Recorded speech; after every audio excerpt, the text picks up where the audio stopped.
Kafara ya damu sehemu ya 24. Mtunzi anaitwa Hans Marcelini. Mimi naitwa Felix Mwenda. Nambari zetu ni 0677 062 012. Simulizi hii inapatikana kama tu utaweza kulipia shilingi 300 kwa kila kipande kimoja.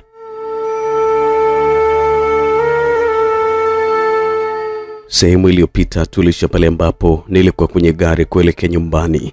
Ghafla kuna kaka aliongelesha kwamba nilikuwa nimegeuza sketi. Kilichoendelea, karibu sana, hii ni sehemu ya 24.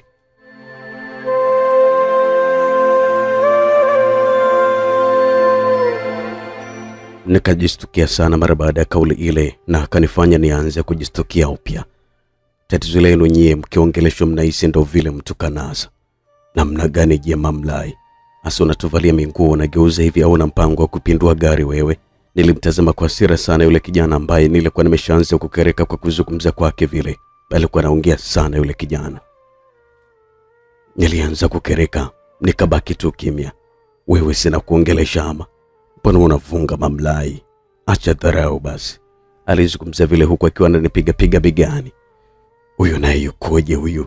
Nilizungumza vile kwa kulalamika huku nikiwa najaribu kukwepesha bega langu. Sauti yangu ile ya kulalamika iliweza kupenya kwa baadhi ya abiria waliokuwa karibu na siti ambayo tulikuwa tumekaa sisi. Waliweza kusikia pia. Sio yukoje? Sasa ukileta mazingira unafikiria tutavunga? Akaendelea kuzungumza tu vile akiwa anagonga bega langu haswa. Wewe chali vipi? Kijana mwingine aliyekuwa siti ya nyuma yetu alizungumza akiwa anaushika mkono wa kijana yule aliyekuwa amejitambulisha kwa jina la Benson. Benson akamgeukia yule kijana. We bablai vipi na wewe? Huyu ni wewe? Bwana unadandia treni kwa mbele bablai, utaumia. Benson alizungumza akiwa anatoa mkono wake kwa nguvu. Sio poa bablai. Unamsumbua tu binti wa watu hapa. Kama kageuza nguo si yeye, sasa wewe inakuhusu kitu gani? Usichonge sana jomba, mtakupa hiyo kitu kubwa kuliko. Zogo likawa kubwa mle ndani. Zogo lile likapelekea Benson kurusha ngumi iliyokuwa imetua shavuni kwa yule kijana aliyejitolea kunitetea. Ngumi zikaanza mle kwenye gari. Ngumi zikaanza, watu walikuwa wanapigana. Jamani wasaidieni, watauana. Wasaidieni. Nilizungumza vile huko nikiwa najigemeza dirishani. Maregali ikafunga breki ghafla. Breki ile ilipelekea wote waliosimama kuyumba karibia kudondoka. Benson naye alidondokea kwenye siti. Yakainuka. Alipotaka kumvaa yule kaka aliyekuwa amesimama kwenye siti yake, ndipo abiria wakamdaka abiria. Niacheni bwana.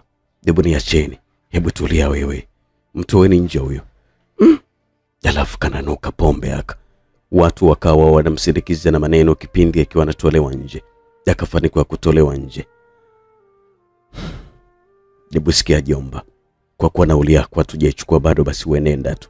Kondakta alizungumza vile kutokea chini. Aachwe hapo hapo, hatumtaki huko ndani. Abiria waliwaka, walionyesha kwamba wamekereka sana na yule kijana. Nene kweli kabisa alikuwa ameachwa pale. Gari ikaanza kuondoka. Nikageuza shingo nyuma. Macho yangu yalitua alipokuwa ameketi yule kaka aliyejitoa kunitetea mimi. Niliweza kumuona yule kaka. Asante sana kakaangwe. Akanyanyua uso wake aliokuwa ameunamisha chini. Moyo wangu ukafanya pa. Niliweza kumjua fika yule kijana. Niliweza kumjua. Mama Maliki. Niliita mara baada ya mshtuko ule, nikaonyesha kutoamini kabisa. Yule kijana niliyekuwa namuona mbele yangu, sura yake haikuwa ngere kabisa katika macho yangu, na ubongo haukupata kabisa shaka kuweza kumkumbuka. Nilimkumbuka. Niliweza kumkumbuka yule kijana. Aprili. Niliacha tabasamu. Uko poa wewe? Ya, niko poa za maisha. Aise salama kabisa. Vipi, si unaelekea kijijini kwa babu Ya, ndio. Basi tutazungumza vizuri tukifika. Ukimya ukatawala. Gari ilikuwa inazidi kusaga lami na kuzidi kutembea. Niligeuka katika siti yangu nikiwa naachia tabasamu pana. Nikaigemeza kichwa changu kwenye siti. Mbembelezo wa gari ile ilipokuwa ikinesanesa ikanikusanya na kunipeleka mbali kimawazo. Nilianza kuwaza mambo mengi sana kwenye gari. Kwani Aprili mimi hivi na kasoro gani? Nilitabasamu. Aprili nakupenda sana. Mimi sio kama wale wenye lengo la kukuchezea na kukuacha. Hapana. Nakupenda kweli. Maliki, nikaita. Naam. Nikanyanyua kichwa changu kuweza kumtazama. Nikayaangaza macho yake yaliyokuwa yanavutia kuyatazama. Nikanyanyua kichwa changu. Wacha tu muda uamue. Muda ndio rafiki mzuri sana. Kama imeandikwa kwamba wewe utakuwa na mimi, basi ni kweli itakuwa hivyo. Aprili jamani. Niambie tu hata umenikubali. Nitakuacha, sitogusa hata ukupe wako mpaka pale ambapo tutaoana. Niliacha tabasamu. Lilikuwa ni tabasamu lilokuwa limezaa aibu. Sikuchelewa, nikakimbia. Nilikuwa nawaza tu mawazo hayo nilikuwa naegemea siti kwenye dirisha. Mawazo yale yaliniacha katika tabasamu zito ndani ya gari ile lililokuwa limepelekea kucheka. Nilikuwa nacheka tu wakati nimekumbuka mambo hayo. Vipi, mbona unacheka peke yako shoga? Sauti kutoka kwa mama mtu mzima aliyekuwa amekaa siti ya jirani yangu mara baada ya kutoka kwa yule Benson. Akaniacha swali naye akiwa anatabasamu. Nikainamisha uso wake kwenye siti. Nikageuza kichwa changu kiwiziwizi kumtazama Mariki katika siti ile pale nyuma. Alikuwa busy tu kainamisha uso wake chini.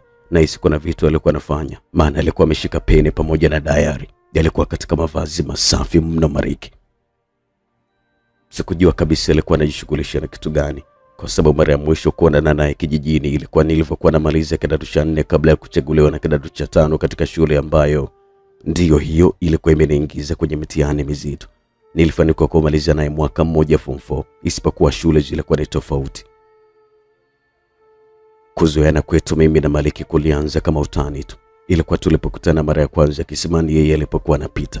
Basi utani wa Mariki ukasababisha tujenge urafiki.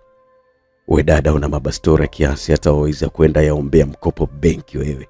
Kauli hiyo ya Maliki ilijirudia sana katika kichwa changu ambapo alikuwa anazungumza siku ya kwanza kuniona kule kisimani. Nilizidisha tabasamu tu ndani ya gari ile.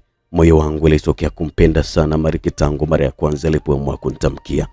Nilikuwa nampenda, lakini uoga ukichanganya na utoto ndivyo vilipelekea nisimpe jibu ambalo linaeleweka. Nilikuwa nampenda pia Mariki, na kusema kweli nilikuwa nikiogopa sana wanaume, na mara zote bibi yangu alikuwa ananijenga kisaikolojia na kuweza kuogopa sana wanaume. Basi nikafanikiwa. Kilichoendelea, karibu sana katika sehemu ya 25. Mimi naitwa Felix Mwenda.